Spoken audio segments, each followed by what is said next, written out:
Okay guys, no, good evening, guys, nagbubuo tayo ng isang 1 unit ngayon, Ang may-ari nito taga Makabling, Ito guys, pag nagbuo kayo, ganito lang. Ito, ito yung chamber niya, tapos ito yung lagay ng langis niya, yan. Tapos ito naman, isang seat naman to, para sa blower. Ito dito yung blower, tapos ito yung plate niya. Ito yung dadaan yung apoy. Kaya pag nagbuo kayo nito guys, ganito lang siya.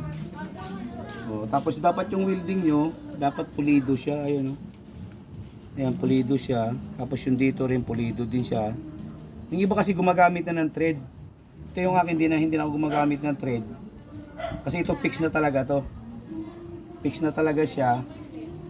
Ayan guys, ngayon pag nagbuo kayo, isang seat na to siya. Tapos dito yung frame niya. Ayan. Ito na yung frame niya. Kakasa na lang siya pag natapos na. Para madali. Ayan guys, ito kakasa na natin, para maibuo na natin.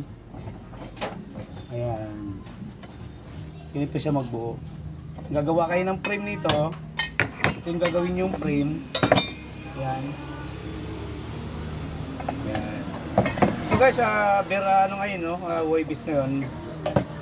Kaya gagawa tayo ng isang unit. Yan, ganun lang siya. Ito, kasama mo lang siya. Ganun lang.